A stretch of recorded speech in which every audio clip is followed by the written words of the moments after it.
¿Cuál es el problema que tenemos que abordar ahora? La coyuntura que nos toca estudiar, ¿sí? Los jóvenes como título en sus copias, producción, análisis de la producción de largo plazo. Producción de largo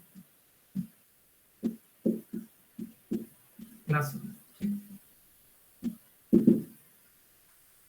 Muy bien. Entonces, para poder construir una teoría en la producción de largo plazo, nosotros vamos a empezar a construir conceptos que son relevantes para el estudio, para este estudio, ¿verdad? El primero de ellos va a ser isocuanta. ¿Sí? Vamos a definir el concepto de una isocuanta. Entonces, en la primera parte de la clase voy a describir los conceptos, los voy a enunciar, y posteriormente, ya cuando les muestre las diapositivas en su pantalla, pues vamos a discutirlos con más detalle. Entonces, la primera parte va a ser prácticamente definir los conceptos, y después ya los vamos a explicar con más profundidad, ¿sí? Entonces, ¿qué es una isocuanta? Va a ser el primer concepto teórico que nos va a servir en el estudio de la producción de largo plazo, ¿verdad? Entonces, una isocuanta, vamos a decir que son combinaciones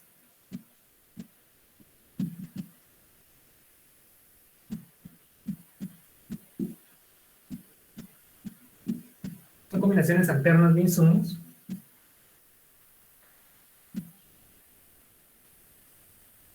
capital y trabajo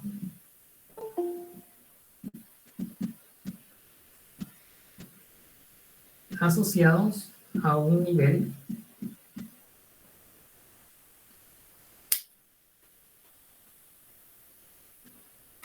de producción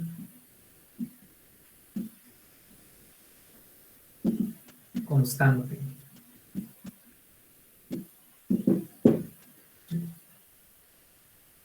Pues todas las alternativas de combinación de insumos que tengan un nivel de producción fijo van a formar parte de una isocuanta particular, ¿sí? Ahora voy a hacer una pequeña pausa. Saúl, no recuerdo el nombre completo, y Sandra, que recién acaba de ingresar. Como ustedes solicitaron admisión, pues solo les pediría a favor de enviarle un correo a mi auxiliar para que puedan entrar directamente. Ya son pocos los estudiantes que están pidiendo admisión, ¿verdad? ¿Sí?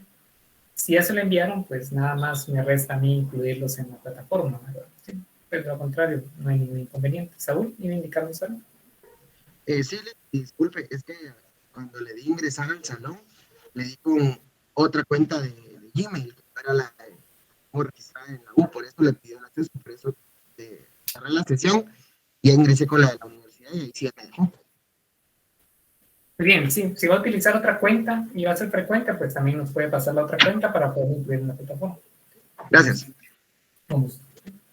Continuamos, jóvenes. Entonces, una isocuanta al final representa eso, ¿verdad? Al final es una colección de combinaciones de insumos, capital y trabajo que tienen un mismo nivel de producción, ¿verdad? El nivel de producción va a ser fijo. Entonces, ¿cómo lo podemos representar?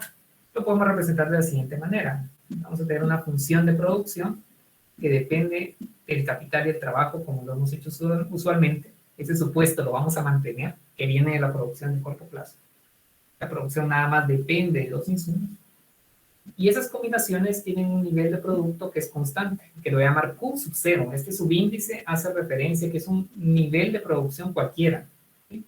Entonces este Q sub 0 va a ser un número que va a pertenecer a los reales positivos. Es una R, números reales positivos.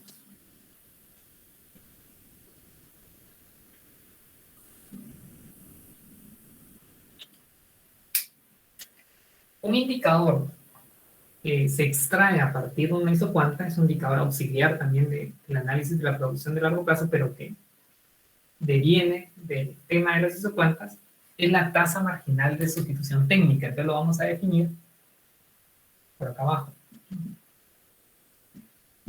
Tasa marginal de sustitución técnica.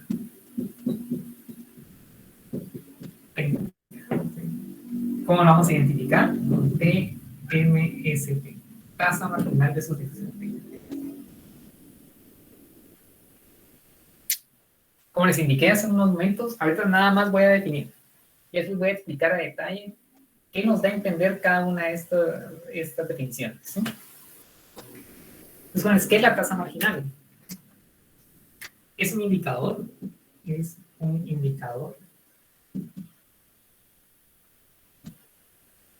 que señala el número de unidades de capital a la cual la firma debe renunciar. Voy a seguir de este lado. Si desea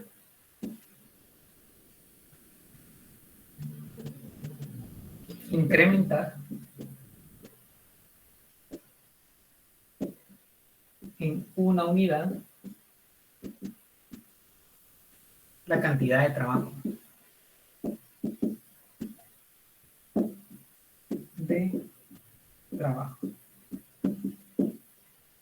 Bueno, es muy importante, entre comillas, manteniendo o preservando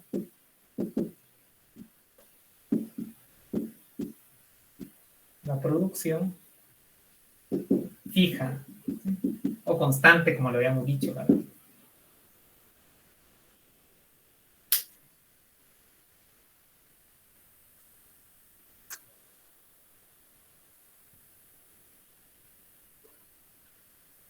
Gráficamente, porque tiene un equivalente en términos gráficos, voy a continuar acá.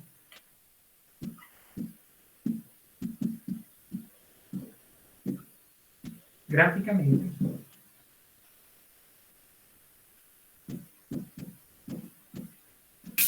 Licenciado. Sí, adelante. Perdone, yo no sé si solo es en mi caso, pero no se ve la parte de arriba de su pizarrón. La vez pasada nos dijo que era porque tenía como en modo presentación como que su llamada, entonces eso. Modo presentación. ¿No se ve que en la parte de acá arriba, Marlene? Aquí es donde usted me indica. Eso, licenciado. Pero no sé si solo es a mí o a alguien más. Yo sí lo veo. Yo sí puedo ver bien. Sí. Todo está bien. Pero igual. Perdón, entonces Mira, déjame ver, puedo mover un poquitito más para que se observe acá. Voy a mover un poquitito con esto. Puede ser que no se vea bien. Ahí está. Bueno, ahí sí creo que me pasé un poco, ¿verdad? Pero, Marlon, usted me dice si por ahí usted ve bien. Sí, licenciado, pero ahora ya no se ve la parte de abajo. La parte de abajo, ¿verdad? Ese es el tema. Bájale un poquito, Lick, porfa. Bájale un poquito. Sí, no se preocupen, jóvenes. Ahorita vamos a componer. ¿Cómo se ve ahí? Ahí, Lick. Y licenciado, muchas gracias. Nítido, ¿no? Excelente, jóvenes, muy bien. Entonces les indicaba, ¿verdad? Como les digo, nada más estamos definiendo y en un momento voy a explicar a detalle, obviamente, lo que está en la pizarra con lo que tenemos en las diapositivas, ¿sí? Pues dijimos que gráficamente este indicador, ¿sí? El indicador marginal, sobre eso se construye toda la teoría micro, es la pendiente en cualquier punto, voy a continuar en la pendiente en cualquier punto de la isocuanta. ISO,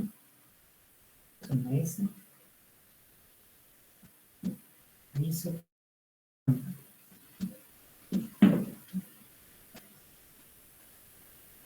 Un poco como es gráfico, quiero ver el contexto. Capital, vamos a tener trabajo.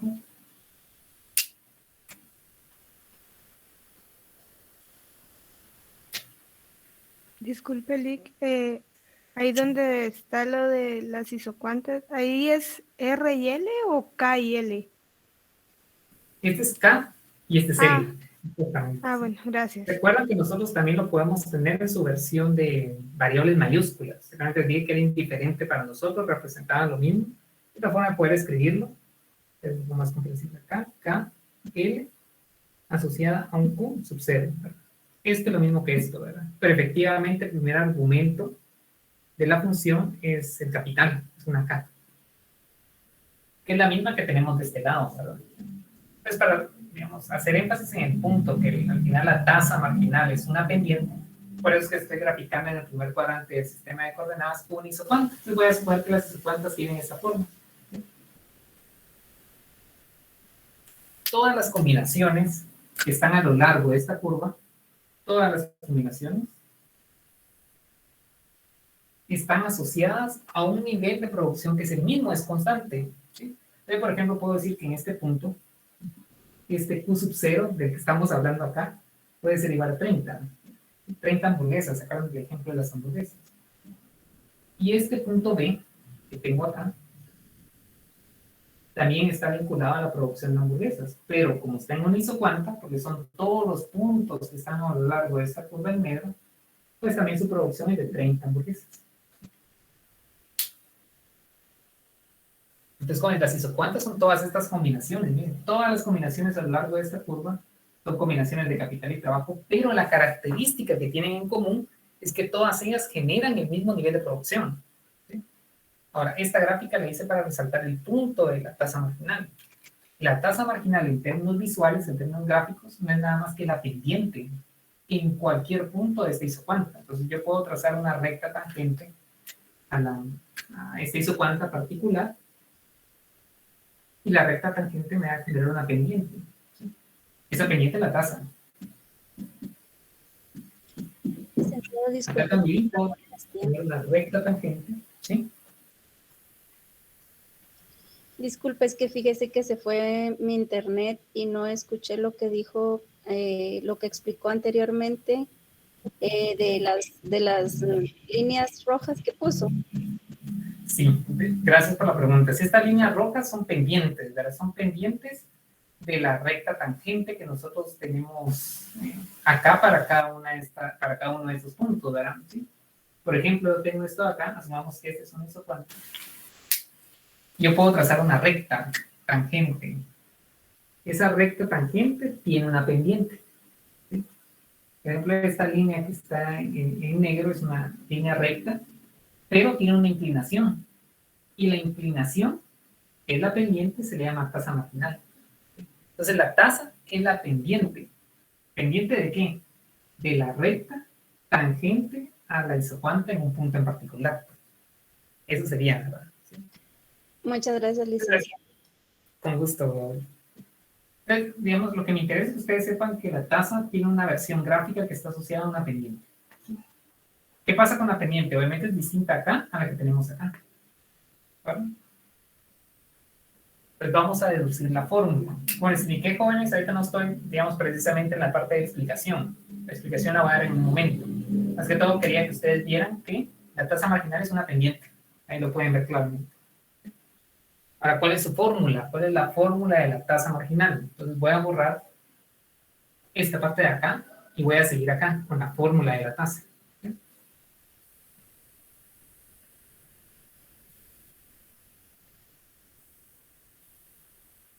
Van a ser indicadores auxiliares, ¿se acuerdan? Como los que vimos de producto medio en su momento, ¿sí? Ahora las isocuantas va a ser un indicador auxiliar, la tasa va a ser un indicador que se deriva de las isocuantas y sobre ella vamos a trabajar. Entonces tenemos que abundar un poquito en cómo calcular la tasa, ¿sí? Entonces vamos a trabajar, vamos a ver la deducción de la fórmula que da lugar a la tasa. Vamos a deducir la fórmula, deducción de la fórmula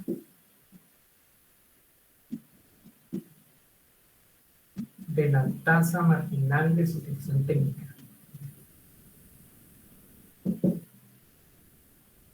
¿Qué es que representa? Va a ser objeto de estudio en un par de minutos. Nada más estoy terminando de definir. Entonces, jóvenes, ¿cómo vamos a deducir el indicador tasa marginal? ¿Sí?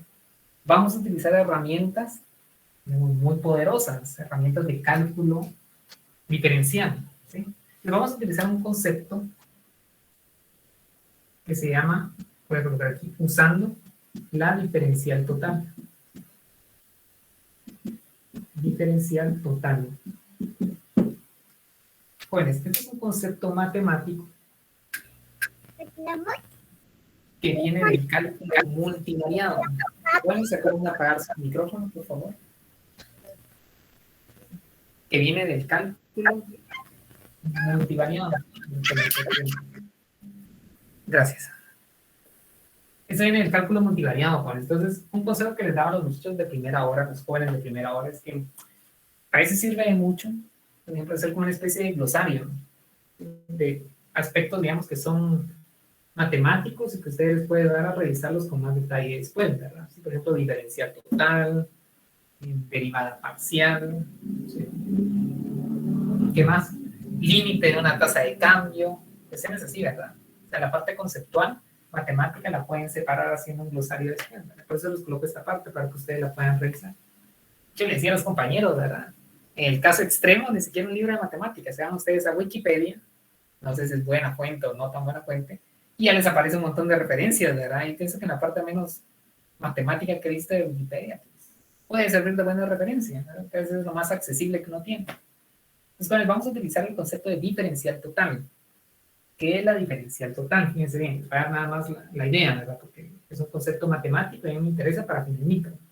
La diferencial total lo que hace es que ve el cambio en una función en términos de sus variables independientes. Por ejemplo, si yo tuviera una función z que depende de x, y, la diferencial total me indica cómo cambia z en función a sus argumentos, que sería x y y. Pero se llama diferencial total, porque me indica el cambio total en la variable dependiente en términos de sus argumentos, que serían sus variables independientes. Lo vamos a llevar al contexto de la producción. Nosotros dijimos que una isocuanta son combinaciones de capital y de trabajo que tienen un nivel de producto que es fijo, constante. Me voy a partir de ahí. Entonces vamos a calcular la diferencial total de el nivel de producción, ¿sí? De este Q. Pues, ¿cómo la calculamos? Nos basamos en la fórmula del diferencial total. ¿Qué nos indica esa fórmula? Nos indica que el cambio, esta D minúscula es un cambio. ¿Saúl? Lo siento, fue un dedazo. Dígame. Fue un dedazo. Fue un dedazo nada más, perdón. Muy bien, continuemos. Pues jóvenes, este D es un pequeño cambio. Entonces se llama D de diferencial, es un cambio. El cambio en la producción en el largo plazo puede venir de dos fuentes. ¿Cómo puede cambiar la producción? Una es que yo decida comprar más capital. Miren, este DK es el cambio en el capital. Más, también puede provenir de un cambio en qué factor. El trabajo. El trabajo. Muy bien, y eso lo vamos a representar con una D, jóvenes. Esta D que ustedes vean que es un diferencial. Ahora, jóvenes, ¿qué diferencia, valga la redundancia, hay entre un diferencial y un delta que tengo acá? Delta X, un DX y un delta X. Este DX es un cambio grande. Un diferencial es un cambio infinitesimal, ¿sí? Entonces se le llama cálculo infinitesimal. Licenciado, disculpe. ¿Sí? Es que a mí se me trabó un poquito. ¿Podría repetir lo anterior? Sí, lo que nosotros dijimos, aquí viene la parte de la diferencial total. La diferencial total nos indica cómo cambia la producción. Miren, aquí tengo el cambio en la producción. Cambio de diferencial. Entonces, ¿cómo cambia la producción? La producción puede cambiar porque voy a comprar más computadoras en la empresa o bien porque voy a contratar más trabajadores. Repitiendo, esta D minúscula es un cambio, es una variación, ¿sí? Entonces, ¿cómo completamos la diferencial total? Lo que hacemos es que nosotros lo vamos a ponderar. Fíjense en la palabra que voy a utilizar, lo vamos a ponderar por una derivada, la derivada parcial de la función de producción respecto del insumo que está cambiando, en este caso, pues es el capital, ¿sí? Y en este caso lo vamos a ponderar también, este cambio en la cantidad de trabajo. Digamos, las unidades adicionales contratadas las voy a ponderar por esta derivada parcial, ¿sí? Hasta el momento parece abstracto, pero ya le vamos a encontrar un sentido económico porque lo tiene. ¿Sí? Entonces, Licenciado, perdone. ¿sí? ¿Es una D con un chonguito o es una A? Exactamente, eso voy a explicar ahorita, ¿sí? Fíjense que hay una diferencia entre una derivada total y una derivada parcial. Voy a hacer una pequeña pausa, un pequeño comercial matemático, ¿sí? Entonces voy a borrar esto. Entonces me convenía borrar arriba, voy a borrar arriba. Pero voy a explicar el punto que Herbert está señalando. Hay dos tipos de cálculo, jóvenes. Está el cálculo univariado y el cálculo multivariado. El cálculo univariado, pausa, esta es pausa matemática. Alguien más está solicitando admisión, es Dora. ¿Sí? Es Nico ahora, ahí se acuerdan. Me tengo que decir ahora. ¿Sí? Hay cálculo univariado. ¿Cómo así univariado? En que la variable y depende nada más de una variable x, nada más, univariado. Y las derivadas, que se hacen en funciones como estas, que son univariadas, tienen la siguiente notación. Es la derivada en y respecto a x. La derivada de y respecto de x. Si se dan cuenta, esta d es una d no estilizada, es una d normal, digamos así. Y aquí lo que estoy calculando es una derivada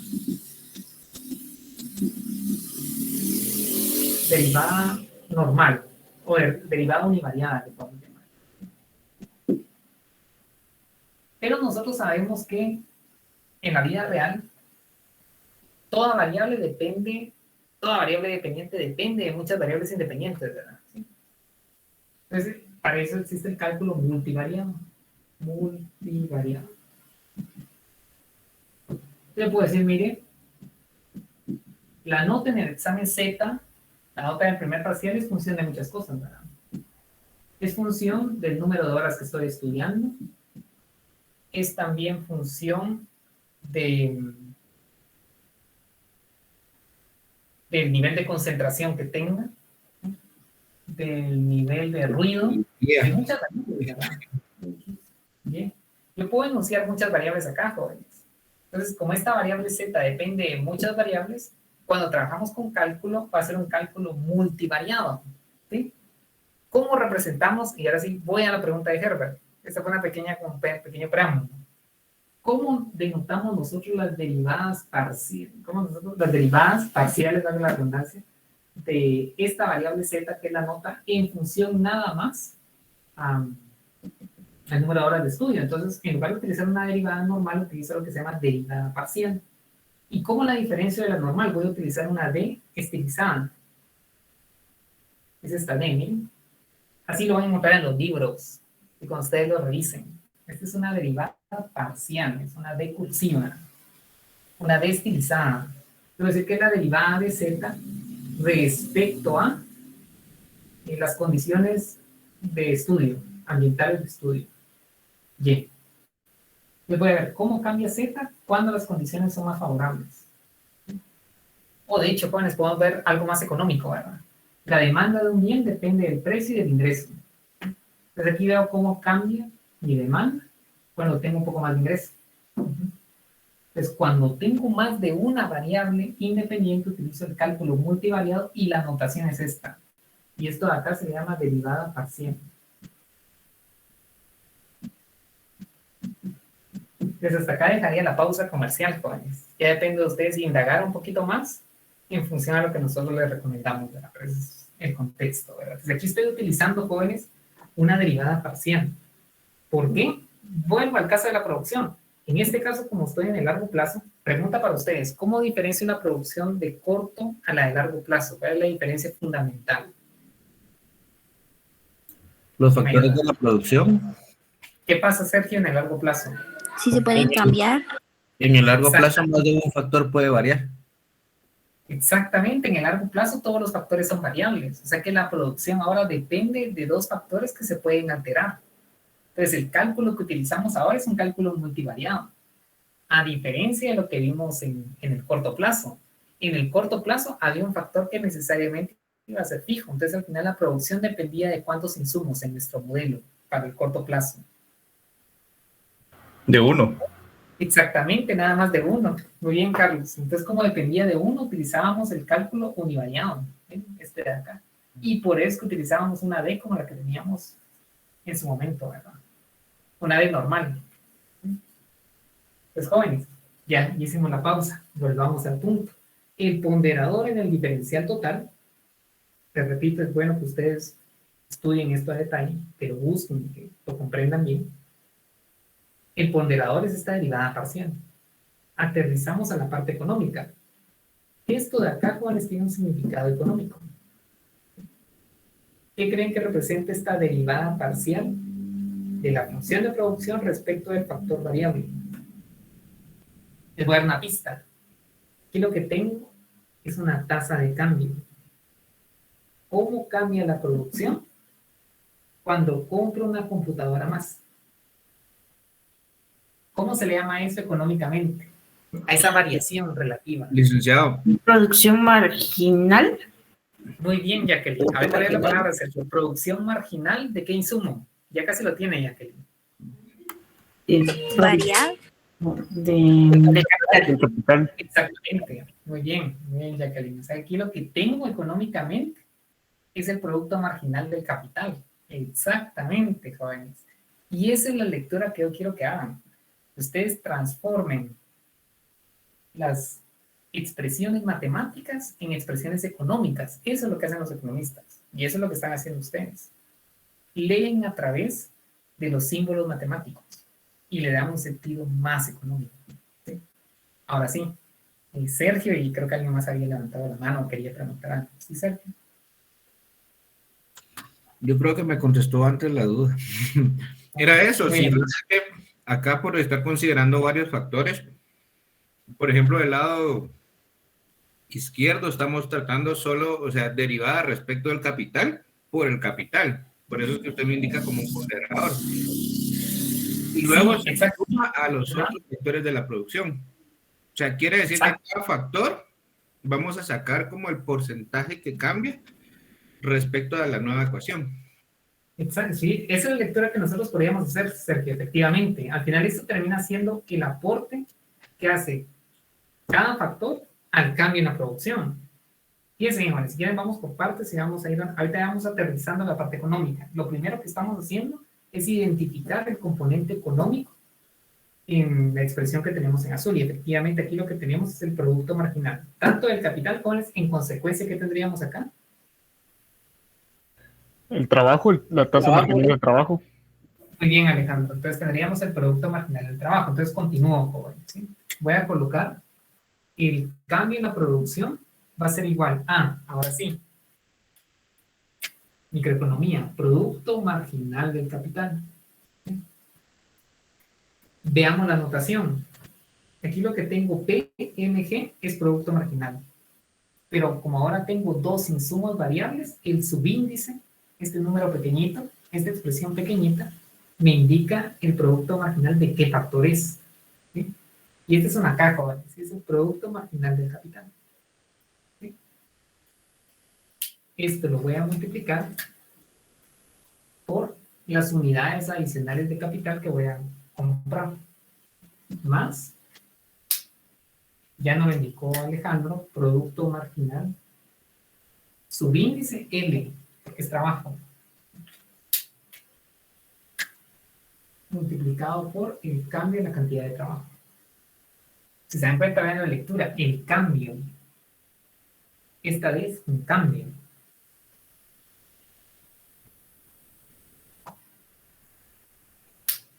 Pues vean cómo pasamos de un concepto abstracto de diferencial total a una ecuación que me describe el aporte de cada insumo al cambio en la producción, que es el punto que Sergio estaba señalando. Y voy a dar un ejemplo numérico, jóvenes, para que se comprenda cómo podemos leer esta ecuación. No voy a esperar que terminen de copiar porque veo que están copiando.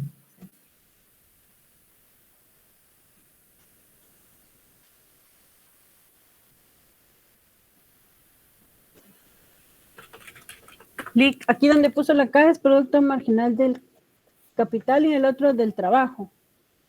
Exactamente. Y van a ser distintos. Pueden ser que sean distintos, es decir. Ah, ok, gracias. Muy bien. Entonces damos un pequeño ejemplo de cómo leer esta ecuación en su última parte. Pues miren, fíjense que voy a comprar tres computadoras más. ¿Sí? Fíjense que lo estoy colocando del lado donde dice el cambio en la cantidad de capital, porque estoy incrementando en 3 el número de computadoras que tiene la firma. Y voy a contratar 6 trabajadores más. Ahora viene la pregunta, ¿cuánto va a aportar cada uno al cambio en la producción? Porque es lo que tenemos acá, el cambio en la producción. Pues lo tengo que ponderar de alguna manera. Fíjense bien la palabra que estoy utilizando. Tengo que ponderarlo de alguna manera. ¿Cómo lo pondero? Pues por la productividad marginal de cada uno. Por ejemplo, cada computadora genera una productividad de, obviamente como es cada computadora es marginal, una productividad de 5 documentos de investigación.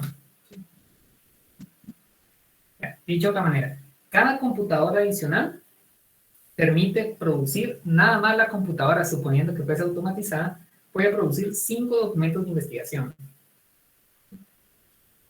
Si nada más tomara el trabajo, cada trabajador puede producir 3 documentos de investigación, pero como tengo 6, voy a ver cuánto es el aporte del trabajo. ¿Sí? Entonces hagamos la lectura.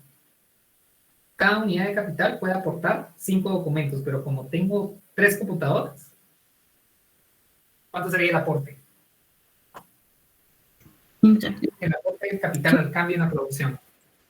15. De 15. 15.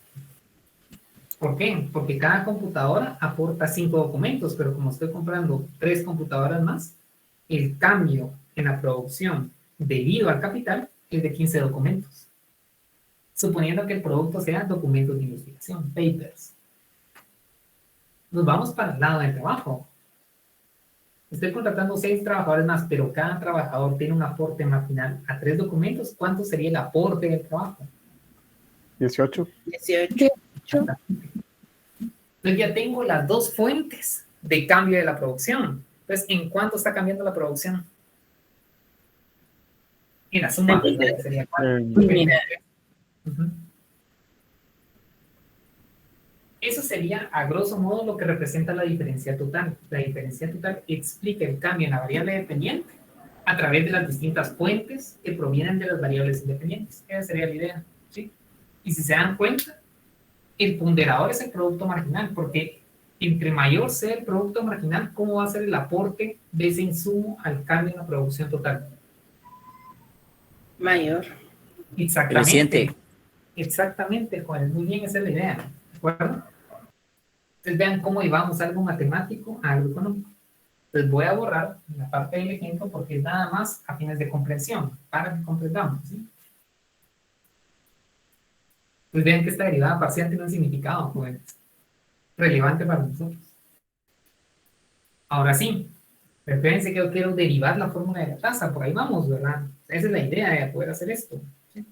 Entonces vamos al concepto de isocuanta, porque la tasa se calcula sobre el isocuanta, ¿sí? Ustedes lo vieron acá, mantenemos la producción constante, escribimos. Entonces tiene que ser a lo largo de un isocuanta. Pues jóvenes, viene la pregunta fundamental. En una isocuanta, ¿qué valor tendría dQ?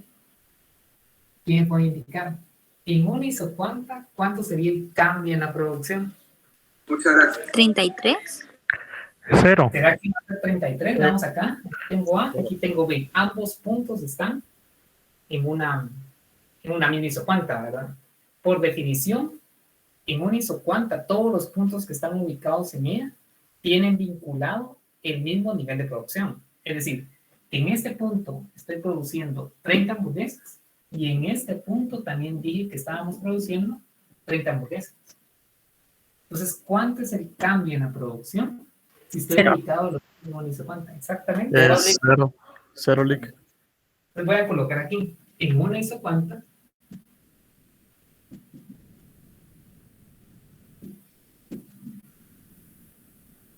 dQ es igual a 0. Entonces ahora voy a reescribir la diferencial total y voy a tener que 0 es igual, voy a colocar todo en negro, jóvenes, producto marginal de K por dK más producto marginal de L por dL. Ya casi lo tenemos, jóvenes. Muy bien. En una isocuanta no hay cambio en la producción, porque todas las combinaciones tienen un nivel de producto que es fijo, que es constante. Y lo podemos ver, miren. De acá para acá, ¿cuánto cambió la producción? 0. ¿Sí? El delta Q es 0.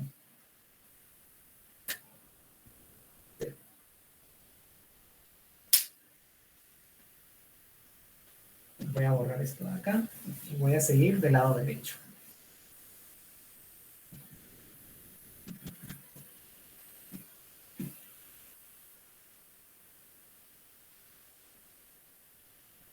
bien, entonces, ¿qué vamos a hacer ahora? Vamos a simplificar. Vamos a colocar simplificando.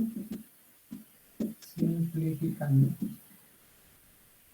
¿Qué vamos a tener? Fíjense, voy a pasar los productos marginales de un solo lado y los cambios de Q y L del otro lado. Entonces, este primer término que tengo acá, con signo más, lo voy a pasar del lado izquierdo, con signo menos. Entonces voy a tener menos productividad marginal de L por el cambio, perdón, productividad marginal de K. El K por el cambio en el capital va a ser igual al producto marginal de L por el cambio en la cantidad de trabajo contratado.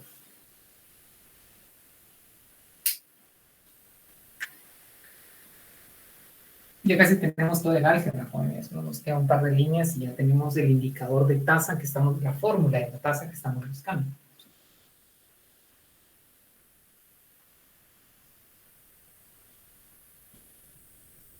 Muy bien, entonces el producto marginal del capital que multiplica lo voy a pasar a dividir de este lado para dejar el producto marginal acá. Y este diferencial en L va a pasar a dividir. Entonces voy a tener que dk de L, que ahora va a ser la derivada del capital respecto del trabajo, va a ser igual al producto marginal de L y el producto marginal de Q menos signo negativo. Y esto que está en recuadro en rojo, que vamos a llamar tasa marginal de sustitución, jóvenes. Esta es la tasa. ¿Por qué? Porque lo estamos calculando a lo largo de una isocuanta.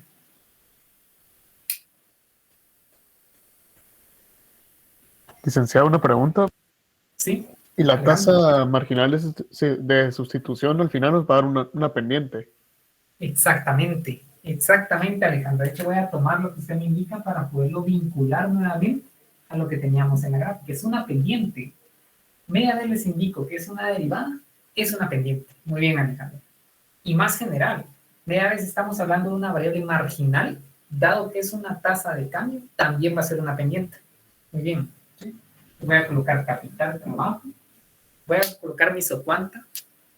Ahí está. Vamos a explicar a detalle eso, porque todavía estamos en la parte de definiciones. Y la pendiente en cualquier punto, mediante la pendiente de una recta tangente en ese punto, va a ser la tasa. ¿Qué significa la tasa? El número que vamos a obtener lo vamos a estudiar con un ejemplo del día de hoy. Estamos en la parte, digamos, abstracta, general, ya esto vamos a aterrizarlo.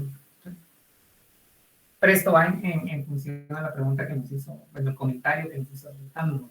La tasa es una pendiente, es la derivada del capital respecto del trabajo. Pero vean, jóvenes, ¿qué encontramos? De forma equivalente, la tasa no es nada más que la productividad marginal del trabajo relativa a la del capital. Vean qué interesante. O sea, que el número que nosotros encontremos acá tiene dos interpretaciones. Una es cuánto voy a sacrificar de capital. Y dos, relativamente qué tan productivo es el trabajo, si lo comparo con el capital. Eso lo vamos a estudiar en un par de minutos, ¿verdad? Pero lo que quiero que ustedes vean es que la tasa tiene dos interpretaciones. Una es el sacrificio de capital, entendido como una tasa de cambio. Y esa es otra parte de las propiedades marginales. Sí, Henry. No sé si estaré equivocado, pero esto se va asemejando como que a una plusvalía, ¿no? Cuando habla de plusvalía, ¿cómo la define? En cuanto a trabajo, o sea, el nivel de explotación que uno obtiene de los trabajadores. Sí, bueno, de hecho, son como conceptos totalmente distintos, ¿verdad? Porque el enfoque teórico es diferente. Si fíjese, aquí estamos viendo más que todo una teoría marginalista que proviene, digamos, de una escuela neoclásica, que es la escuela austríaca, ¿verdad? Entonces, digamos que los conceptos no tienen una versión comparativa una con otra, ¿verdad? Porque digamos que la teoría de la plusvalía es una teoría distinta a la que nosotros tenemos acá, ¿verdad? Pues sí, digamos que no serían como comparables, porque son distintos conceptos, pero primero parte de concepciones distintas, ¿verdad? De enfoques totalmente distintos. Entonces sí, no podríamos compararlo, ¿verdad? Sería distinto. Exactamente.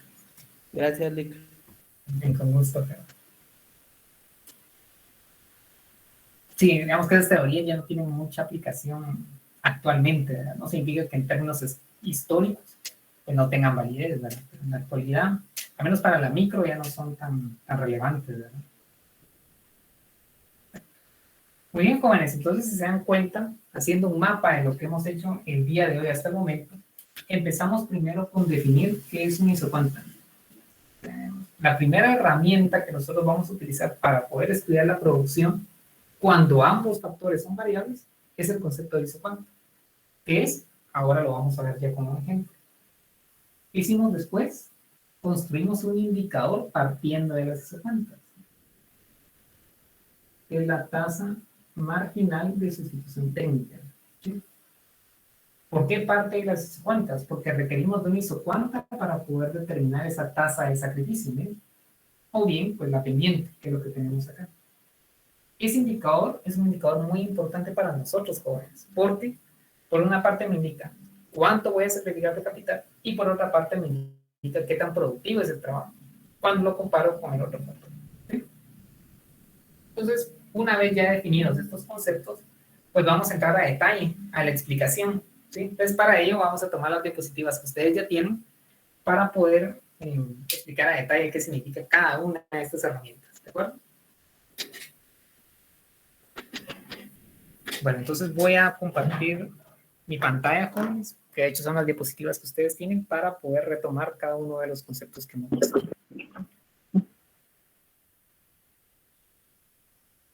Entonces veamos acá, jóvenes. Muy bien, entonces ya tienen ustedes en pantalla el tema del día de hoy, jóvenes, producción de largo plazo, ¿sí? Primer concepto, isocuanta, ¿sí? Recordemos que es un isocuanta, jóvenes. Al final, un isocuanta muestra todas las combinaciones posibles de factores. Para nuestro caso, ya sabemos que lo separamos nada más en dos, o es capital o es trabajo.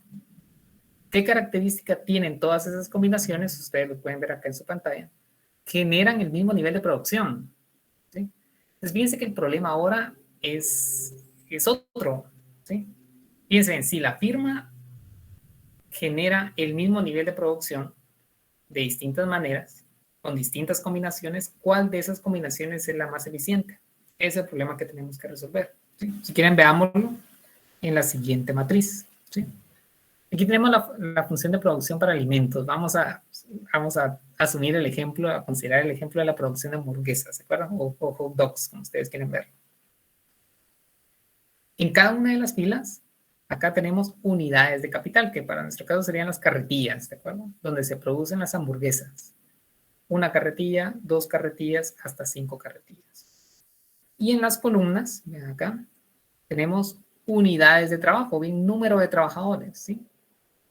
De tal manera que la intersección entre la fila y la columna me da la producción de hamburguesas asociada a esa combinación. Por ejemplo, con una carretilla y 3 trabajadores, en esa misma carretilla, puedo producir 55 hamburguesas. Pero esas mismas 55 hamburguesas las puedo producir con 3 carretillas a cargo nada más de un trabajador. Fíjense que la composición de insumos es distinta, pero ambas generan el mismo nivel de producción. Entonces, digamos que la tarea que nos toca hacer ahora como economistas es la siguiente. Sabiendo que ambas producen 55 hamburguesas, el mismo nivel de producto, ¿cuál de las dos composiciones de factores creen ustedes que es la óptima? Les pregunto, ¿qué tendrían ustedes en mente o qué deberíamos de considerar para poder elegir alguna de las combinaciones que les acabo de señalar? El costo, ¿no? Por Exactamente. ejemplo. Esa es una variable que tenemos que vamos a incorporar, de hecho. Fíjense que hasta el momento nuestro estudio ha sido en términos reales, pero ahora vamos a incorporar variables de costo a nuestro análisis. Entonces tenemos que imponer una especie de restricción para la firma en la cual los costos de los factores van a ser determinantes para poder elegir una combinación en particular. Exactamente. Entonces, al final, el economista lo que hace es irse al mercado de factores y ver la señal que ese mercado le da. ¿Y cuál es esa señal? Los precios, efectivamente. Sí, muy bien, por ahí iría la respuesta. Entonces, si se dan cuenta, tenemos varias combinaciones, en este caso tenemos 2, que generan el mismo nivel de producto. Nuestra tarea es decir, miren, a la firma le conviene, en función a lo que ustedes me han indicado, producir intensivamente en capital. Entonces, muy probablemente vaya a tener esta composición. Un trabajador con 3 carretillas. Como produce lo mismo que esta, pues muy probablemente le conviene esta por la información, por la señal que le da el mercado de factores, que es lo que vamos a discutir a lo largo de las clases. ¿Sí? Continuamos. Fíjense que nosotros podemos producir 75 hamburguesas con distintas alternativas. ¿Sí? Todas estas alternativas que ustedes ven en rojo, en el círculo rojo, forman parte de un isocuanta, porque son combinaciones de insumos que tienen un mismo nivel de producto. Miren. Entonces, la combinación 5 carretillas, un trabajador, 3 carretillas, 2 trabajadores, están en la misma isocuanta. Igual todas las demás que están en círculo rojo. Igual con la que tenemos para el caso de 90 hamburguesas, las que están en triángulo verde.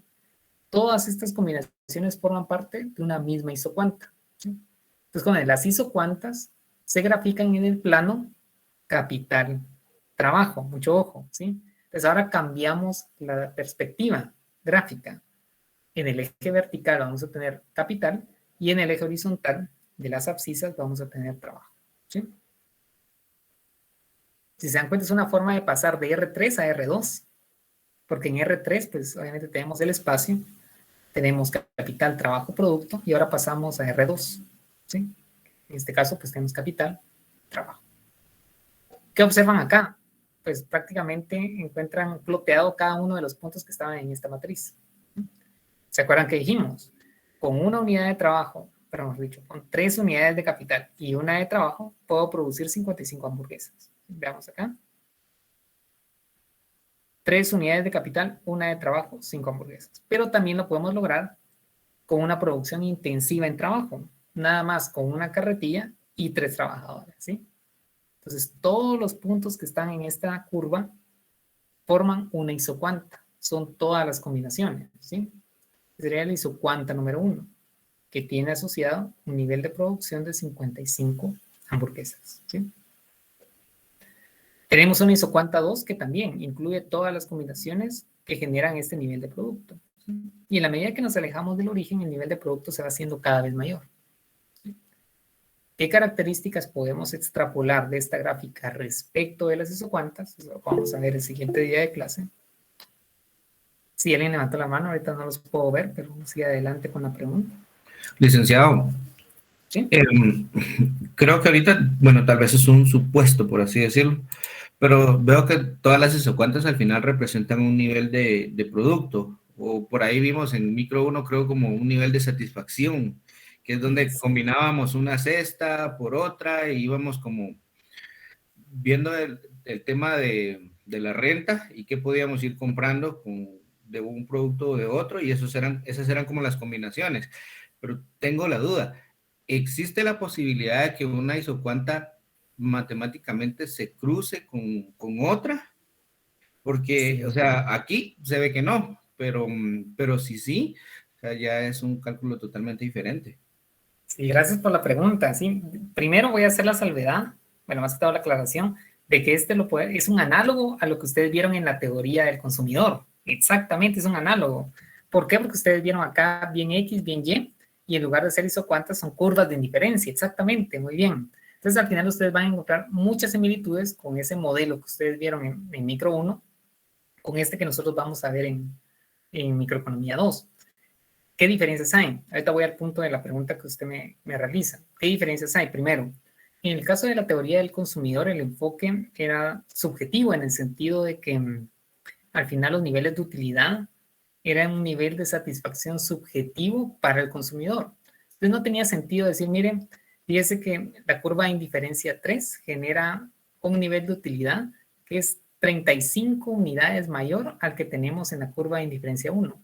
Porque al final estamos midiendo algo subjetivo y lo que nos interesa es el enfoque ordinal más que el cardinal, en el sentido de decir, mire, la isocuanta 3 es preferida respecto de la isocuanta 1. En cuanto no es relevante para la teoría del consumidor, porque estamos midiendo algo subjetivo que son útiles o unidades de satisfacción, para si lo vieron en micro 1.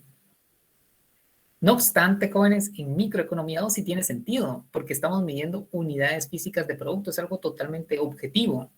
Entonces aquí sí tiene sentido decir que en la isocuanta número 3 tengo un nivel de producto no solo que es mayor, sino que es mayor en 35 unidades de hamburguesa. Aquí la métrica sí tiene sentido. Entonces el enfoque que vamos a hacer acá es ordinal, mejor dicho, cardinal, respecto del ordinal, donde solo importaba el orden en la teoría del consumidor, ¿sí? Obviamente preserva las mismas características que ustedes vieron en micro 1, y una de ellas es que efectivamente pues no se pueden intersectar, no se pueden cruzar. Y la razón, que eso lo vamos a discutir, lo vamos a demostrar matemáticamente el día lunes. La razón es que cada una de ellas representa un único nivel de producto. Entonces, al momento de intersectarse, habría una contradicción, digámoslo así, matemáticamente, ¿verdad? O un punto de ambigüedad, digámoslo así, de no identificación del producto. Hagan de cuenta que cada isocuanta es como el ADN de una firma, ¿verdad? Entonces, tiene que ser único. No se puede replicar en otra isocuanta, ¿sí? Entonces, concretamente, no se pueden cruzar. Preservan las mismas características que ustedes vieron en las curvas de indiferencia, haciendo la salvedad que el enfoque de acá es cardinal. Sí nos interesan las diferencias, ¿verdad? ¿Sí? Pero, adelante, ¿alguien levantó la mano? Sí, licenciado. ¿Quiere decir entonces que el propósito de la isocuanta es aumentar el nivel de inversión para reducir, digamos, el número de trabajadores? De hecho, como que por decirle así, tal vez es un concepto que pues no lo tenía tan claro, pero sí lo apliqué en cierta parte en mi negocio. Digamos, anteriormente pues la panadería se trabajaba todo a mano, ¿verdad, licenciado? Entonces empezaron a salir máquinas que empezaban a reducir el esfuerzo de los trabajadores. Por lo tanto, yo ya no necesitaba 3 trabajadores con esa máquina, sino que ya solo necesitaba 2. Pero en consecuencia de que yo tenía que invertir una mayor parte de mi dinero, ¿verdad? Exactamente, en ese sentido que usted me explica, sí, ya la explicación me ayudó mucho a comprender el concepto que usted señala de inversión. Efectivamente, y pienso que la pregunta que usted hace nos ayuda a ubicarnos en el problema que tiene el problema que tiene el economista cuando estudia la producción de largo plazo. Sería la siguiente: si yo tuviese, y va digamos en la misma línea del problema que usted me señala, ¿verdad? Si yo tuviera que recomponer mi dotación de factores, ¿cuál debería ser la composición óptima de ellos? ¿Debo producir mayoritariamente con trabajo o debo producir mayoritariamente con capital? Para no discriminar por nivel de producto, voy a hacer que todas esas combinaciones, ve acá, todas esas combinaciones tengan el mismo nivel de producto. Entonces, no puedo decir, mire, prefiero la A la D porque A produce más que D. No. A y D producen lo mismo. Lo que pasa es que la composición de insumos es distinta. En la composición A estoy produciendo intensivamente con capital porque tengo 3 máquinas. En el punto D, la producción es artesanal porque estoy produciendo mayoritariamente con trabajo. Pues dado que no puedo discriminar por nivel de producto porque ambos producen 55 hamburguesas, ¿cuál de las dos combinaciones es la que debo realizar? Ese es el problema que enfrenta el economista. Indicarle a los accionistas cuál debe ser la composición óptima de insumos, dado que no podemos excluir por nivel de producto, dado que por definición todos los puntos que están acá tienen un mismo nivel de producto. Exactamente. Entonces sí tiene que ver con lo que usted me indica. Efectivamente tiene que ver con un tema de la firma debe invertir porque ahora tiene posibilidad de ampliar la capacidad instalada. ¿Vale la pena? Es lo que tenemos que estudiar, ¿verdad? Y en esa parte, el estudio de los costos es muy importante. Efectivamente. Sí. Perdón, Eli. Sí. Solo quisiera confirmar esto. En esta isocuanta, la primera, la que se produce con la que el nivel de producción es de 55, es que con un trabajador y 3 de capital produce 55. La segunda es con 2 de trabajo y 3 de capital produce 65, y la tercera es con 3 de trabajo y 3 de capital, produce 90. Exactamente, esa sería la lectura. Ahora, fíjese que nosotros tenemos que rellenar todos los puntos y ese es el problema de una tabla. Si se dan cuenta acá, vamos a ver, tenemos una de 90. ¿Dónde está la de 90? Aquí tenemos 3 unidades de, era lo que usted me decía, 3 unidades de capital, 3 de trabajo, 90 hamburguesas. También lo podemos producir con 2 unidades de capital y 5 de trabajo, vamos a ver. 2 unidades de capital y 5 de trabajo, miren. Entonces, efectivamente, todas ellas están vinculadas a este nivel de producción de 90. El punto que quería resaltar es que una tabla deja un montón de espacios. O sea, de acá para acá, estamos asumiendo que la relación es lineal y continua. Mejor dicho, no lineal y continua, miren. Es un problema de una tabla. Entonces, nosotros vamos a, nada más en la parte introductoria, vamos a trabajar con una tabla. Nosotros vamos a trabajar con funciones que son continuas. Y eso nos permite definir en cada uno de los puntos. Por ejemplo, 2.5 horas de trabajo. Podemos determinar cuál es su correspondiente nivel de capital que genera este nivel de producto de 90 hamburguesas. ¿Sí? Entonces aquí estamos Licenciado, ¿es más óptimo el E o el C? Esa es la tarea que nosotros vamos a hacer y por eso estamos construyendo el modelo. Por el momento no podemos concluir nada de E o C porque ambos producen 90 hamburguesas. ¿Qué necesitamos? Y ya los compañeros nos indicaron un poco de eso. Tenemos que ir al mercado de factores. Tengo que ir al mercado de trabajo y rescatar información de salarios. Tengo que ir al mercado de capitales y ver la remuneración del capital, que es la tasa de interés real. Entonces voy a tomar la información de mercado, la voy a agrupar en una restricción para la firma y sobre ello hago análisis económico. Y sobre ello defino si E o C es mejor uno respecto a otro, ¿verdad? Pero hasta el momento, con las herramientas que tenemos, no podemos inferir nada. Licenciado, sí. Y esos datos que quiere traer al mercado son los ponderadores que vamos a obtener de las derivadas. Exactamente, solo que nosotros al final, sí, excelente observación. Nosotros tenemos que recoger las productividades marginales de los factores. Lo que pasa es que nosotros vamos a recogerlo en el mercado a través de la remuneración de esos factores, porque lo que nos indica la teoría micro, y es un poco lo que vamos a ver mucho más adelante, es que las productividades marginales tienen que empatar con la remuneración de los factores. Entonces, al final, la remuneración de los factores va a ser un indicador aproximado de las productividades marginales, que son las derivadas parciales que tenemos ahí. Y eso me va a indicar cuál debe ser la composición óptima, efectivamente. O sea, la información que nosotros vamos a traer al mercado, que es lo que usted señala, son aproximados de los productos marginales. ¿Pero qué nos va a dar el mercado? Remuneraciones a los factores. Entonces nosotros tenemos que leer las productividades marginales a través de la remuneración de los factores. Exactamente. Entonces, jóvenes, ya se me adelantaron como 10 clases, pero está muy bien. Es un poco lo que vamos a ir estudiando, ¿verdad? ¿Sí? Adelante, ¿alguien levantó la mano? Lick, una consulta. ¿Sí? Por ejemplo, esto lo que usted comenta del mercado de capitales y el mercado de trabajo, esto sí se va a ver, por ejemplo, ya a la vida real, o siempre son cuestiones teóricas que nosotros vemos, o ya son datos, por ejemplo, los que proporciona el INE, el Banco de Guatemala, el gobierno o el Ministerio de Trabajo, todo eso. Exactamente, o sea, la idea es que nosotros, bueno, eso es en general, ¿verdad? La idea es que todos los modelos que estemos viendo tengan una contraparte que se visualice en la realidad económica que estamos estudiando, ¿verdad? Esa es la idea. Entonces, cuando nosotros hablamos de productividad marginal, es bueno, ¿cómo medimos nosotros como economistas las productividades marginales en los distintos mercados? Por ejemplo, la productividad marginal, o en términos generales, la productividad del sector agrícola es distinta a la productividad del sector industrial en Guatemala. He dicho que el sector financiero, por ejemplo, los niveles de tecnificación que utiliza cada uno de los sectores es distinto. Entonces, la pregunta que nos hacen, que les van a hacer a ustedes como economistas es, bueno, entonces, ¿cómo medimos la productividad marginal?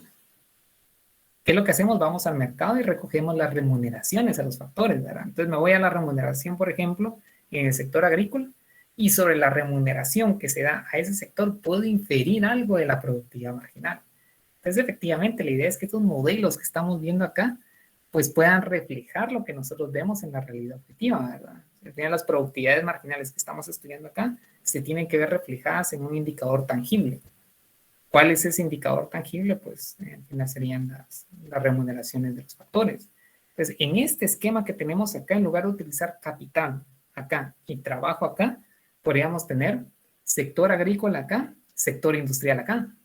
Entonces tendríamos una tasa marginal de trabajo en el sector agrícola respecto de trabajo en el sector industrial. O sea, este modelo que estamos acá se puede llevar efectivamente a la realidad objetiva o la realidad económica que estemos estudiando, ¿verdad? Nosotros vamos a ver el modelo canónico, el modelo general, capital y trabajo. Pero, digamos, parte de la creatividad del economista es llevar este modelo al fenómeno o al problema que tiene que resolver, ¿verdad? Y puede ser sector financiero, sector no financiero. Entonces tendría una tasa marginal de sustitución de un sector a otro sector. Realidad, ¿sí? Pues gracias por la pregunta. Si esto se puede llevar, o mejor dicho, se tiene que llevar a la realidad. Ese es el objetivo de analizar modelos, ¿verdad? No dejarlos en el plano teórico, sino llevarlos a la evidencia empírica, ¿verdad? Bien, Gracias, Lick. excelente. No, al contrario. Gracias por las observaciones, gracias por los comentarios. Esa es la idea, que llevemos esto a la práctica, ¿verdad? Continuemos retomemos el tema, ¿sí? Entonces les indicaba que cada uno de esas isocuantas pues reflejan un nivel de producción único. En la medida que nos alejamos del origen, es otra característica, lo vamos a ver en los siguientes días de clase, representan niveles de producción mucho mayores, ¿verdad? Entonces la firma lo que quiere es alejarse lo más posible del origen, porque va a alcanzar niveles de producción mucho más altos. ¿Qué lo va a detener? Lo vamos a ver más adelante. Pues la restricción que va a tener la firma, ¿verdad? Segundo indicador, segunda definición de la clase del día de hoy. Tasa marginal de sustitución técnica, o bien, como dice acá en las diapositivas, relación marginal, lo mismo, ¿verdad? ¿Sí? Relación, ratio, tasa, nos indican lo mismo, ¿sí? Entonces, la tasa marginal de sustitución técnica no es nada más que el cambio, vean acá la variación en la cantidad de capital respecto a esa misma variación en la cantidad de trabajo. Bueno, esta fue la fórmula que nosotros derivamos, ¿se acuerdan? dK de L, solo que nosotros lo vimos en términos de derivada. Es la derivada del capital respecto del trabajo. Este signo menos me indica que la relación es inversa. El menos creo que lo pusimos de este lado, miren. Y lo vamos a ver ahí a detalle. Que nos indica que si quiero contratar mayor cantidad de trabajo, debo sacrificar el otro factor. Entonces, jóvenes, ¿qué sería en sí la tasa? Aquí tenemos un ejemplo gráfico que nos va a ayudar mucho a comprenderlo, ¿sí? Imagínense que la firma está en este punto, vean acá. Está produciendo 75 hamburguesas con un trabajador y 5 carretillas. Considere que la firma quiere recomponer su composición de factores y no depender tanto del capital, miren, porque tiene 5 unidades de capital. Y quisiera recomponer a modo de tener una dotación más equilibrada, contratando una unidad más de trabajo. La pregunta es, ¿cuánto debe sacrificar de capital? Primero, y algo muy importante es que la firma debe sacrificar capital. Porque ¿qué es lo que pasa si con esta cantidad de capital contrata una unidad adicional de trabajo? ¿Qué pasaría con la producción? O sea, imagínense que la firma mantiene la dotación de capital, no sacrifica capital y contrata una unidad adicional de trabajo. ¿Qué pasaría con el producto? Tiende a subir. Exactamente. Y la isocuanta lo que requiere es que el nivel de producción sea el mismo para todas las combinaciones. Entonces, como la firma debe sacrificar, la pregunta es ¿cuánto? Y en este caso, pues la gráfica es muy elocuente. La firma debe sacrificar 2 unidades de capital si desea recomponer su composición de insumos y contratar una más de trabajo. ¿Sí? Ahora, ¿cuál es la característica de esta tasa? Es esta pendiente que tenemos acá. ¿Qué patrón observan ustedes? Que se va volviendo plana. ¿Cómo? Que es decreciente. Exactamente. Entonces, al final, la convexidad, vean acá, la no linealidad de la isocuanta se explica por la tasa, por la dinámica de la tasa, que es decreciente, ¿sí? Entonces, para poder explicar la forma que tienen las isocuantas, lo hacemos a través del indicador tasa marginal. Entonces, ¿qué vamos a hacer el día de hoy para finalizar la clase? Pues vamos a calcular e interpretar el indicador tasa. Si se dan cuenta, ya explicamos qué es una isocuanta, qué representan las isocuantas, y ahora, pues ya que vimos la tasa, vamos a calcular la tasa a partir de una tabla y vamos a interpretar ese resultado que vamos a obtener. ¿Sí? Los jóvenes, si quieren, antes de que deje de compartir las diapositivas, el espacio por si tienen alguna inquietud de lo que les acabo de mostrar. Si no hay, pues pasamos a calcular la tasa marginal en esta tabla. Al final de cuentas, el capital con el principio también va a tener como que una igualdad. ¿En qué sentido? En el sentido de que ahí en la tabla, por ejemplo, decir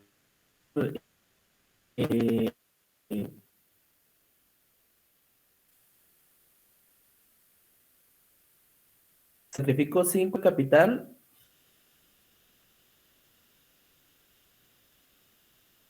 voy a tener una opción de ¿qué le digo? 5 puntos al día, contratar 5 trabajadores más. Digamos que cuando se refiere al mismo resultado, tiene que ser en el nivel de producto, ¿verdad? Al final, todas las combinaciones, ya sea, veamos este punto, ya sea que estemos dependiendo mucho del capital, o bien que la producción, ve acá, sea totalmente artesanal, casi que con exclusivamente trabajo, lo que tienen en común es que todas ellas generan el mismo nivel de producto. O sea, la igualdad se da en que el nivel de producción no va a cambiar. Ese DQ que estábamos viendo siempre va a ser 0, ¿verdad?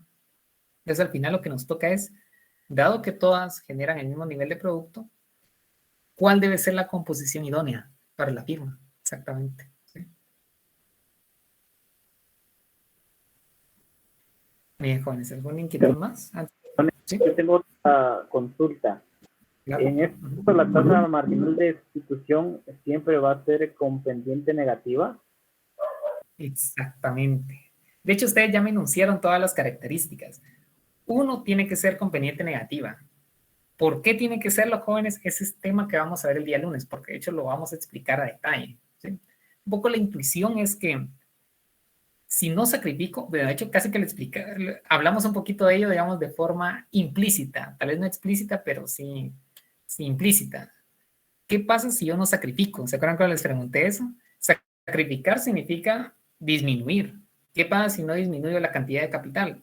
Pues ya no voy a estar en la misma isocuanta. Entonces pierdo el concepto de isocuanta. La isocuanta me dice que el nivel de producción debe ser el mismo. Es que está detrás de eso que las productividades marginales son positivas. Es decir, estoy en la fase 1 o en la fase 2 de corto plazo. Entonces, efectivamente, las isocuantas tienen que tener pendiente positiva, pendiente negativa, mejor dicho. ¿Sí? ¿Por qué? Porque debo sacrificar un insumo por otro. Si no sacrifico, que sería el caso de una pendiente positiva, pues la producción iría aumentando. Exactamente. Pero esto lo vamos a discutir el día lunes, a detalle. Licenciado, a mí me da duda eso de que la firma desea recomponer, o sea, si uno no sacrifica, aumenta la producción, pero eso no es bueno que aumente la producción. De hecho, sí. Lo que pasa es que, digamos, toda firma quisiera estar al menos en estas 3 o cuantas en la tercera. Lo que pasa es que va a tener restricciones. Una es cuánto puede comprar de insumos. De hecho, esto es mejor explicarlo si dejo de compartir. ¿Sí? Vamos a ver acá en la pizarra. Sí, digamos, el objetivo de la firma no es quedarse en una isocuanta en particular. El objetivo de la firma es moverse a isocuanta. Y de hecho, lo más alejado del origen. Lo que pasa es que tiene restricciones, ¿verdad? ¿Sí? Entonces, la firma tiene esta isocuanta acá, 1, isocuanta 2 y aquí isocuanta 3. También quisiera estar acá. Pero dada la información que le da el mercado, del salario, de la tasa de interés que tiene que pagar por el capital, que ahora sí lo puede alterar, pues le da un espacio de elección, le vamos a llamar así por el momento, un espacio de elección como este que está acá. Usted no tiene chance de pasar al isocuanta 3, ¿verdad? Entonces, ahí viene el punto que usted señala, ¿verdad? Digamos un poco la inquietud. De todas las combinaciones que tengo acá, que son las que efectivamente puedo elegir, porque todas generan el mismo nivel de producto, ¿Cuál de todas ellas es la que realmente me conviene? Y pienso que la gráfica es muy elegante. Tengo el punto A, B, C, D, E, F, G. ¿Cuál es la composición? Exactamente. ¿Cuál es la composición que le conviene a la firma? Lick, pero Es la B, ¿verdad? ¿Sí? Ahora esta B, esta convención B le declara qué debe tener mayoritariamente, o bien capital o bien trabajo. Pero eso depende de la restricción que tiene la firma. ¿Qué información está en la restricción? A lo que vamos a discutir más adelante. Lick, entonces, perdone, digamos Sí, que digamos de estas 13 nivel de producción, digamos que el más alto era el de 90, ¿verdad? Pero no significa el más eficiente, ¿verdad? exactamente. Porque lo que intenta explicar acá con lo de la tasa marginal de sustitución es de que, ¿cómo sería? De ver, digamos, de la combinación sería de trabajo y capital perfecto y no necesariamente que tenga un nivel de producción alto, ¿verdad? Porque puede que tenga producción alto, pero no, bueno, digamos, se desperdicia capital o trabajo o algo así, ¿verdad?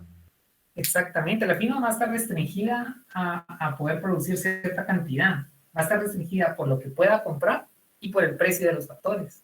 Entonces, al final, la firma quisiera estar acá en 3, pero como usted le indica, Carlos, muy probablemente no pueda llegar hasta ahí.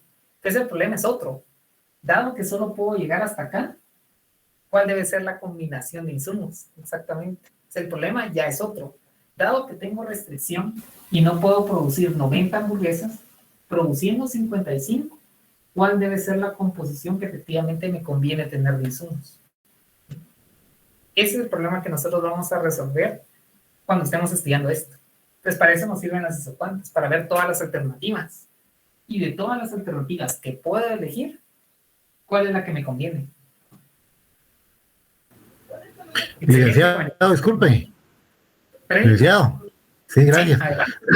Mire, dado lo que usted nos explicó ahorita, para una firma lo que realmente determinaría su combinación de insumos prácticamente sería sus costos, o sea, qué combinación le va a generar más ganancias. Esa sería mi duda. Exactamente. Sí, Freddy.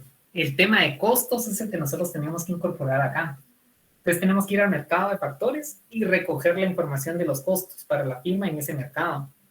Nos vamos al mercado de capitales y recogemos también la información y construimos este espacio de elección para la firma que se llama la restricción presupuestaria de la firma, efectivamente. Entonces ya vamos a incorporar costos en nuestro modelo. Muy bien, jóvenes.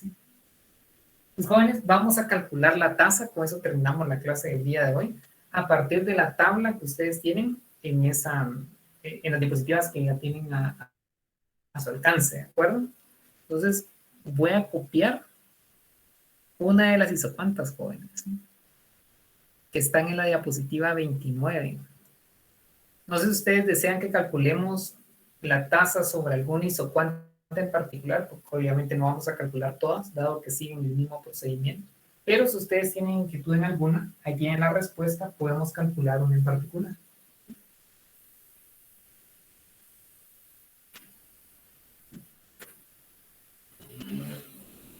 Si quieren, para hacerlo igual a como lo hicimos en el salón de primera hora, vamos a trabajar con la isocuanta número 3, ¿sí? Vuelvo a repetir, está en la diapositiva 29.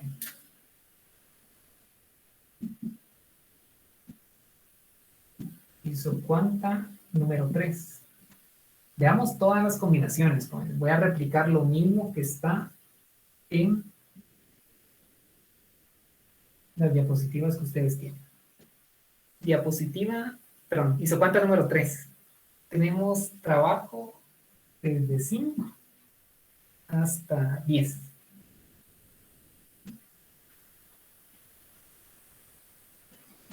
Y tenemos capital, este es trabajo, tenemos capital, acá 12, 9, 7, 6.2, 5.5, 5.3.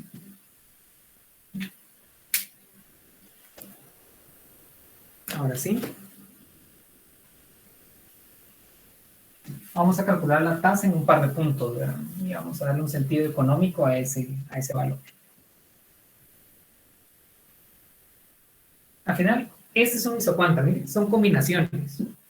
Trabajo, capital, trabajo, capital, trabajo, capital, y todas ellas tienen un mismo nivel de producto. En este caso no es relevante, dado que la definición de tasa no lo requiere. Veamos acá. Tasa marginal de sustitución técnica, ¿sí? Nosotros dijimos que era la derivada del capital respecto del trabajo, ¿se acuerdan? Pero como estamos en una tabla, este es equivalente a calcular delta K partido delta L, ¿sí? Es lo mismo. Este delta que tiene forma de triángulo es un cambio grande. De 5 a 6, un cambio enorme.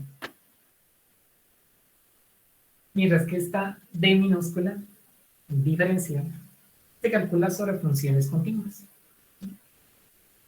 Los jóvenes, tasa marginal de sustitución técnica, ¿sí? Lo vamos a calcular tal como lo hicimos con el salón de primera hora, cuando la firma pasa de 6 a 7 trabajadores.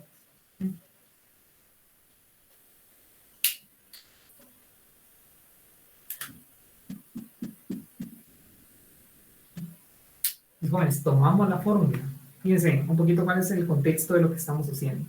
La firma tiene 6 trabajadores y 9 máquinas. Y quiere contratar una unidad adicional de trabajo.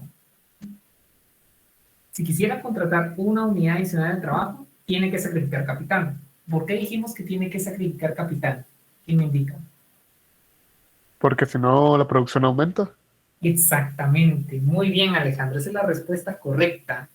Si no sacrifico capital, la producción va a aumentar, ¿sí? Entonces, si la producción aumenta, ya no estoy en el isocuanta 3. Muy bien, excelente. Entonces, debo sacrificar. La pregunta es ¿cuánto? Eso me lo va a indicar la tasa. Entonces, calculémoslo, ¿sí? Tasa marginal de sustitución técnica. Fíjense, es el cambio en el capital. ¿Se acuerdan que es mayúscula o minúscula? Es lo mismo. Cambio en N. Entonces, va a ser el capital en el periodo T. O sea, el capital el día de hoy, menos el capital el día de ayer. Este es el día de hoy, cuando tengo 7, y este es el día de ayer, T menos 1. Dividido la cantidad de trabajo que tengo el día de hoy, menos la cantidad de trabajo que tenía el día de ayer. Entonces la tasa marginal de sustitución técnica va a ser igual a el capital que tengo el día de hoy, jóvenes. ¿Quién me ayuda en el contexto del ejemplo que estamos haciendo? Sería 7 menos 6. Perdón, 7 menos 9. 7 menos 9. Muy bien, excelente. Dividido. 7 menos 6. Muy amable, Alejandro, prometido. Pues claramente la tasa va a tener signo menos, y eso tiene que ver con la pendiente negativa que ustedes me comentaron. Entonces voy a tener menos 2 partido 1. Este es igual a menos 2, y algo muy importante, joven. Como las isocuantas van a tener siempre pendiente negativa, nos vamos a centrar únicamente en la magnitud. Entonces vamos a calcular el valor absoluto de este menos 2. Estas dos barras que tengo acá verticales representan el valor absoluto. ¿Y qué es el valor absoluto? Nada más la magnitud, el número, independientemente de su signo, ¿sí? Entonces la tasa marginal va a ser igual a 2.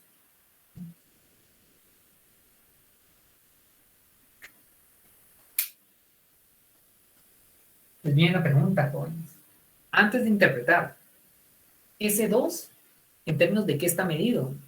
¿Para qué son quetzales, dólares, producción? ¿Qué es ese 2? ¿Quién me puede ayudar? En función a la definición que ya vimos de tasa. ¿Son 2 unidades de capital? Excelente, muy bien, Jacqueline, excelente respuesta, ¿sí? Desde que así me respondieron al primer parcial, jóvenes, ¿sí? Ahí están para 100 ustedes, muy bien, exactamente, ese 2 son unidades de capital. Siempre la tasa va a estar medida en unidades de capital, muy bien. Entonces Entonces, ¿cuál es la interpretación? Voy a colocar aquí interpretación y por eso terminamos la clase el día de hoy. ¿Sí? Vamos a ver, necesito más espacio. Pero ese 2-clic también significa lo que es el trabajo, ¿verdad? Que es más eficiente que el capital. Porque al final sí tiene dos significados esto. Exactamente, de hecho usted me quitó las palabras, efectivamente. La tasa tiene dos significados. Uno es a cuánto capital estoy renunciando y la otra tiene que ver con la definición alterna que nosotros construimos en la diferencial total. ¿Sí? Lo que nos indicó Eduardo es lo siguiente, nosotros dijimos que era cuánto sacrifico de capital para poder recomponer y tener un poco más de trabajo, pero también nosotros encontramos en la diferencial, ¿se acuerdan?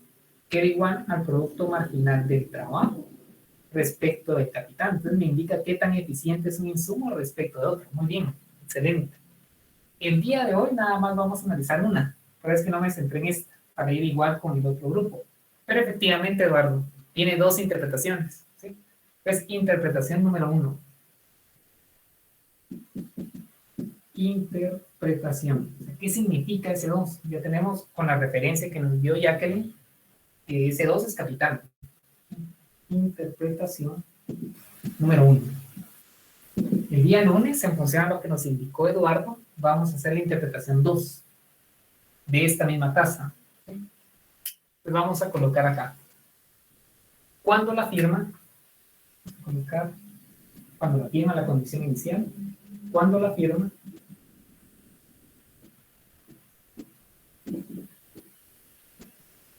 Dispone o tiene dispone de 6 unidades de trabajo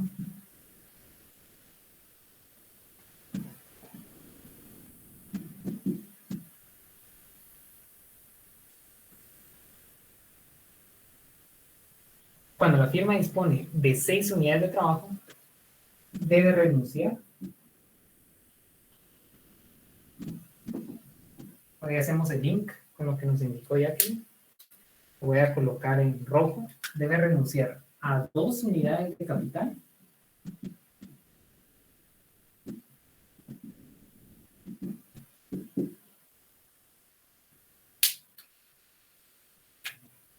para incrementar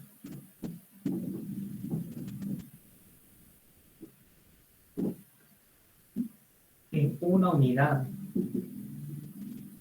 el trabajo y mantener la producción. Creo que se ve acá, jóvenes. Y mantener la producción constante.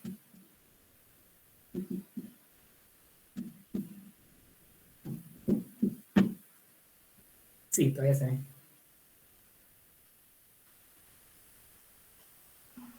Entonces, digamos que prácticamente cuando calculemos la tasa marginal de sustitución, no importa si pues llegue a ser un número alto, siempre solo es para que aumente en 1 unidad el trabajo. Exactamente, muy bien, Carlos, esa es otra característica. Y es que cuando nosotros estamos calculando una pendiente, al final, acá en el cambio en Y, que sería el cambio en el capital, puedo tener cualquier valor, puede ser un valor muy alto o bien un valor muy bajo, pero el cambio en la cantidad de trabajo siempre va a ser en 1 unidad, exactamente, el cambio en L siempre va a ser de unidad en unidad. Entonces, eso nos permite comparar el cambio en el capital en este punto o bien en este punto, porque el incremento en el trabajo siempre va a ser en la misma cuantía. Lo que pasa es que en esta condición, en este punto de acá, sacrifico mucho, mientras que en la medida que me voy estoy recomponiendo mi dotación de factores, tiendo a sacrificar cada vez menos. Exactamente. Entonces el cambio en el trabajo siempre va a ser en 1 unidad, efectivamente. Mientras que el capital va a variar en lo que me indique la tasa.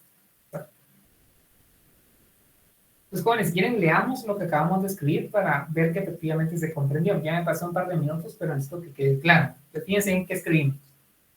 Cuando la firma tiene, vean acá, cuando la firma dispone o tiene 6 unidades de trabajo, miren, debe renunciar, y eso fue lo que nosotros encontramos, jóvenes, a 2, es este 2 que tenemos acá. Obviamente, siendo menos, esperan que ya lo excluimos, lo que hacemos que es negativo, ¿sí? Pues cuando tiene 6 unidades y desea incrementar en 1 unidad la dotación del trabajo, debe sacrificarme 2 unidades de capital. ¿Sí?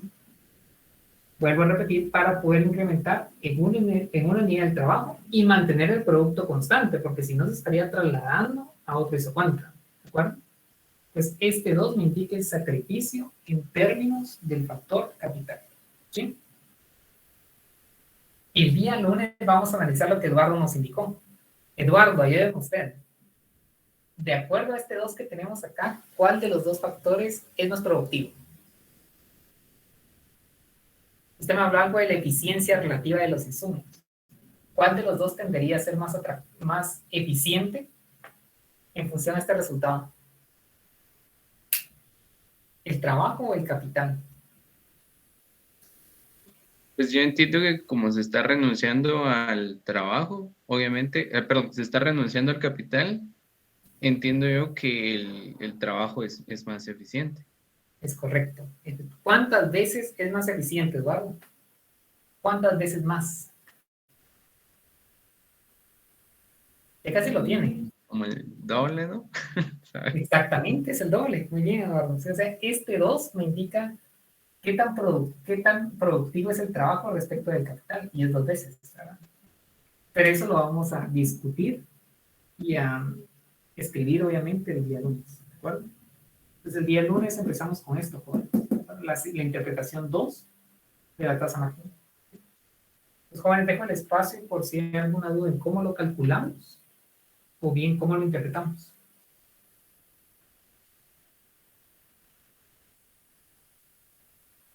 Bueno, jóvenes, entonces gracias por su atención nuevamente, por quedarse este par de minutos por ahí adicionales y nos vemos el día lunes. Este viernes no tenemos clase, entonces nos vemos esta